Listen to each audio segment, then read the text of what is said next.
Right, everyone, this is the highlight of my week. I want to introduce you to Jeremy Fleming because today is a day where we can absolutely see how a company pivoted, pirouetted and persevered through the whole of COVID. The reality that Stagekings took it by the horns, two hands, and rode it tight right the way through the eye of the storm. Before I get started with Jeremy, I would like to welcome everyone to today's town hall. Tech entrepreneurs, startups, scale-ups, and of course our regional leaders. Acknowledge the traditional owners of the land upon which we are meeting physically and virtually. For us here in Brisbane, it is the Jagera and Turrbal peoples. All of the participants that are online now in the Zoom webinar are being recorded because we have so many people that actually kick back with a gin and tonic at night, a glass of wine in their hand, or even a cup of coffee in the morning to share and re-watch actually these town hall series. We know that we have many of you joining now as we start to get everyone come online, and I'm going to remind everyone that we've turned off the chat sequencing, but we've turned on the Q&A panel. So we'll be answering those questions midstream through the town hall. And drum roll, introducing Jeremy Fleming. Now, Jeremy, for those of you that don't know that face, it's right in front of you now. He's the Managing Director of Stagekings. And I would say before COVID, I didn't even know what Stagekings are, but certainly as the queen of innovation here across Queensland, Stagekings is certainly front and centre in my mind, an Australian-owned and operated arts company that specialises in the creative design of art festivals to epic stadium spectaculars. They're also very well known for the music and arts festivals, corporate events, brand activations, and sporting events, supplying standard scaffolding structures such as PA towers, public access stairwells, bridges, VIP decks, and viewing platforms. And they're magicians behind the scenes at the gigs that we all love to go to. So, Jeremy, welcome today to joining us. It's so great to have you. Thanks, Leanne. It's so great to be here. So the music industry has been hard hit by COVID, and there's no doubt I'm certainly missing the connectedness of stadiums and people. We know that there are so many artists and performers, musicians, creatives, technical experts doing it super, super tough.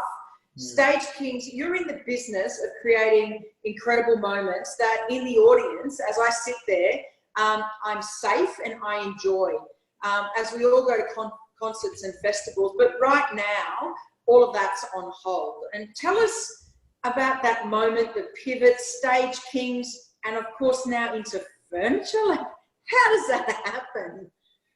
Yeah, it's been a whirlwind the last 3 months, but like you say, on Friday the 13th of March was when the government put a hold on all public gatherings, and that was essentially everything we do.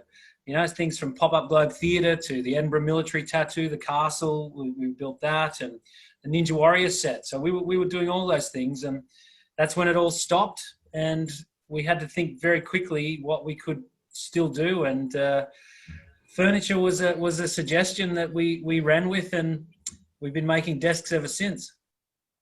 But it's not just only furniture. You've got an entirely new Apple-like beautiful industrial design. So there must have been some really interesting Post-it note moments and crayons and all sorts of whiteboard drawings that went through. Was there a lived experience in one of the houses of Stageking that led to this? Or was it, wow, everyone's working from home, let's go build something? It was a bit of both of that. So Mick Jessup, our head of production, and myself, we were in Melbourne when it all happened, and we immediately flew back to Sydney to work through what we could do. And Mick is a design student from way back, and he's a furniture maker as a hobby.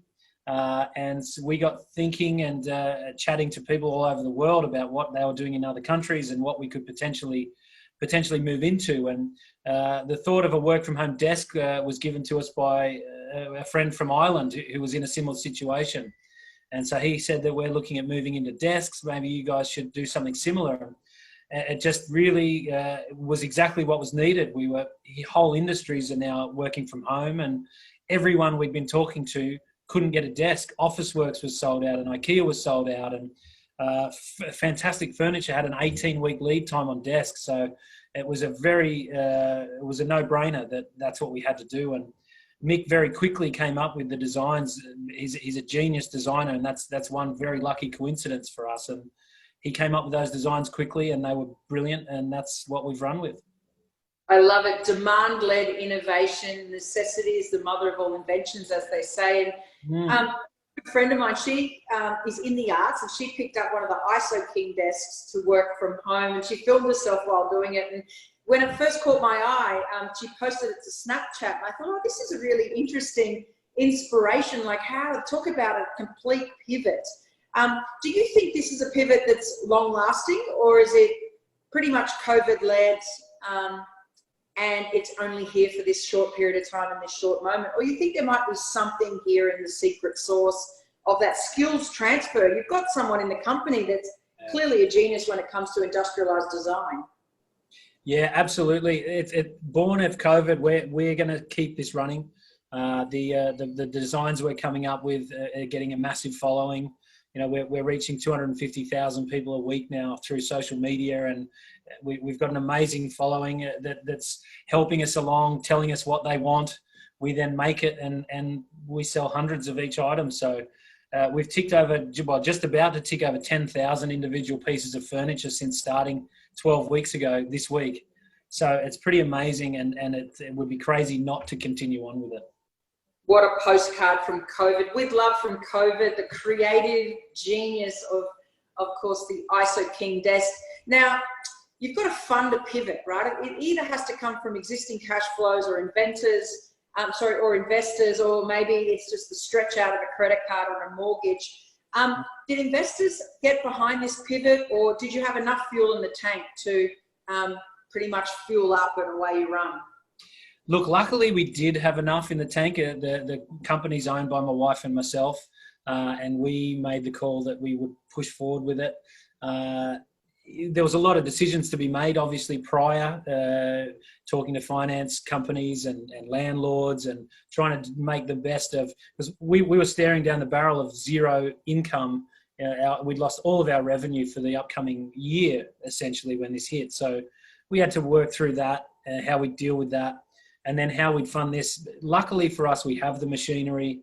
We didn't have to go and buy expensive machinery. We utilised the same timber suppliers for what we're doing now. So we ran with it, and we didn't need a huge amount of cash to kick it off. I love it. It's obviously strengthened the marriage. Jeremy, no doubt. You like that? You look back at it and say, it was the right choice at the right time, honey, the way we run. Look, that's right. Yeah, if you can get through this sort of thing, I think you can get through anything. Fair play, mate. Well done. We also know that supply chains have been affected in quite a spectacular way, but mostly, of course, in the medical space. You said that you'd use the existing timber supplies. Were they all ready to go? Because, I mean, the demand was just really skyrocketing, and quite surprisingly so. I can imagine the suppliers are thinking, what's Jeremy doing now? Why is he ordering so much from us in such a short period of time?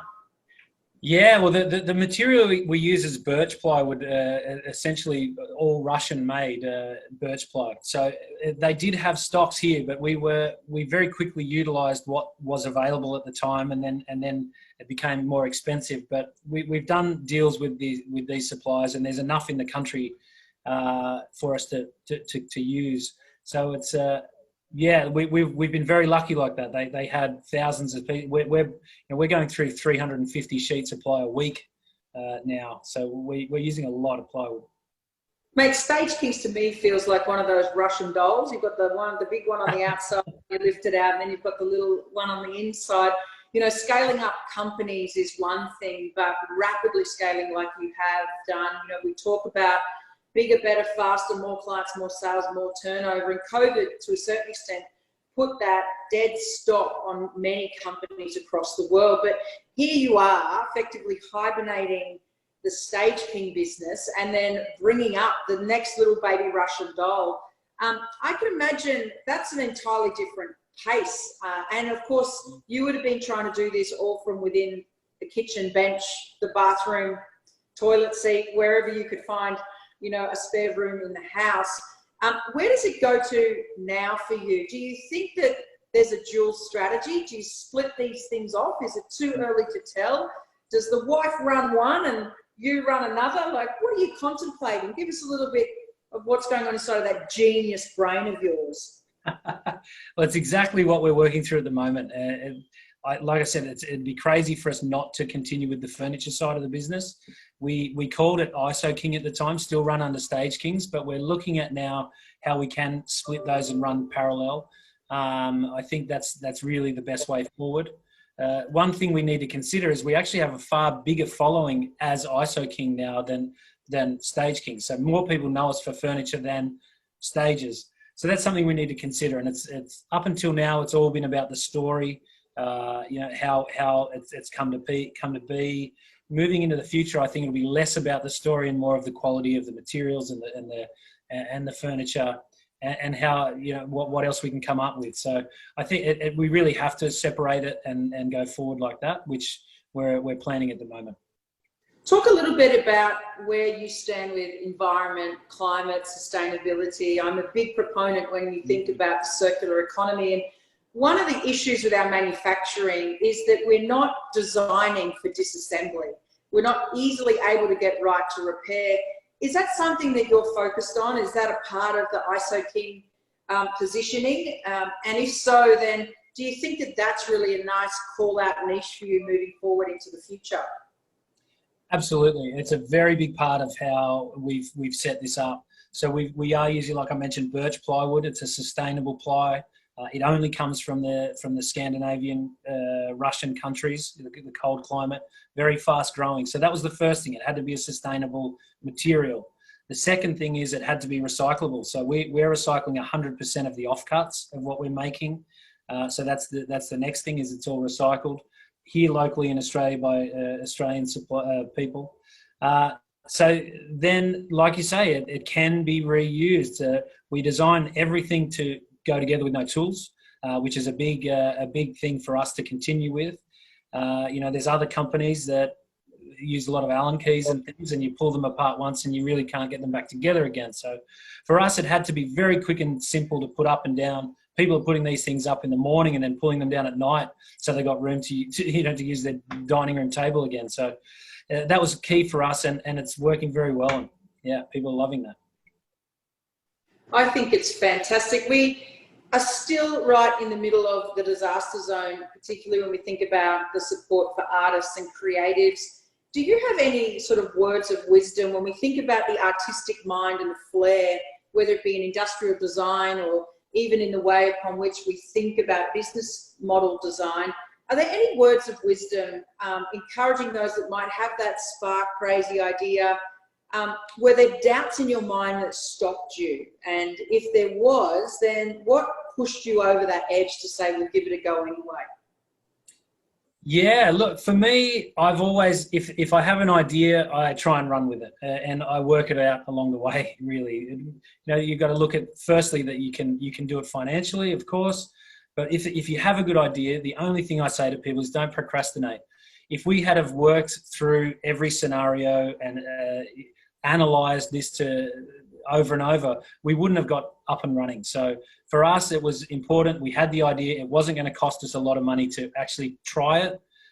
We did that, and it grew from there. So don't procrastinate. If you have an idea, get into it and learn along the way.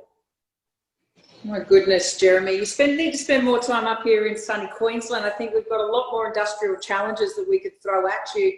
Imagine being able to reuse, recyclable plastics in such a way that you could actually take and make and dispose and remake entirely new furniture systems, right? Thinking of furniture as a system, as you said, because you're not sitting at that desk, well, hopefully you're not for 20 hours a day, and you want to reuse that space in a way. If you had that little magic wand or that little voice inside of your head and go back to your 15-year-old self and project yourself forward to when you're 50, and I'm assuming you're not 50 yet, mate, what would you do differently, completely differently in business, knowing what you know now? And not only that, why did it take COVID for you to see this potential within your own company?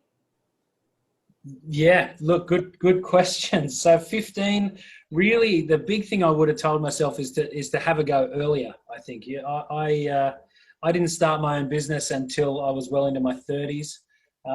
So that was, I worked for a lot of people for a lot of years and thought how things could be done differently and potentially better. So I think the key would have been to kick off earlier. However, saying that, back to the COVID question, the reason things come out of disasters and crisis like this, I think, is out of necessity. For us, it wasn't an option to stop paying people and stop paying bills and lay down. That wasn't an option. We had to come up with a way to make money, and so we looked at desks as another project. The event headspace is quite. Everything's always different anyway. We built different stages from a giant dragon one day to the Ninja Warrior set another day. So everything's different. And we looked at desks as another project, and how we run a project is how we looked at this new business essentially. And so it was necessary for us to come up with something to keep money turning over and people in work. And we've actually doubled our workforce since kicking this off. We were 23 when it all happened. We got 56 staff working now. So we're pretty proud of that. So Jeremy, you're like the epitome of success through COVID. There's no doubt about it. Resiliency exists within your organization, not because you had a big bank account, but you could recognize the skills currency, right? The skill sets of people, and also your ability to be agile, to be able to take that strength of project-led innovation and turn it into an intelligent new product. I can't wait to see what you invent next. And for those that have been listening online, and I know you will be sharing this out, of course, later in the week, there were a lot of really big hidden gems in what Jeremy had to say. And who would have thought, maybe Jeremy, if you were sitting at the corporate chair of Kodak, then maybe they'd still be here today pivoting through COVID. So hats off to you, Jeremy. Honestly, I think it's one of the greatest success stories that has come out of COVID. Obviously a strong marriage to boot, and I can't wait to see where it's going to lead to next. So well done. I appreciate the time, because no doubt you've got two hands on the steering wheel at the moment, running two businesses, all of which are destined for their place in the world. So thank you, Jeremy, for sharing those little sound bites. I thought it was really important for people to hear that direct from your mouth. Thanks so much for having me. Yeah, it's great to chat. Now, I've got a guitar at home, and I'm thinking about making sure I've got a little stand for that thing one day. So maybe guitar stands, desks, who knows what's next, Jeremy. But, guitar stands are on the board, actually. Guitar stands, surfboard racks is another big one from coming from up your way. Now you're talking my language, my friend, particularly in Queensland. So, Jeremy, thanks so much for speaking to us. Everyone listening and watching, reach out to the office team at oqcl.qld.gov.au. We're here to help. Remember, we've got resources, tools and services for all of our entrepreneurs and startups and scale-ups across Queensland. Digital desks are running, so if you need to engage with Advanced Queensland, we've got them on the line. You can ask the questions direct. Chief Champions, and if you want to take over the channel, let us know. And not only that, check out the new podcast, Jeremy. We launched one last week. It's called Unkempt. It's raw and it's real. And for some of those topics, I get to Leanne explain things in 2 minutes or less. Thanks, Jeremy. Thanks so much. Hey, I look forward to the surfboard hang-up. Won't be far off. Take care. Bye.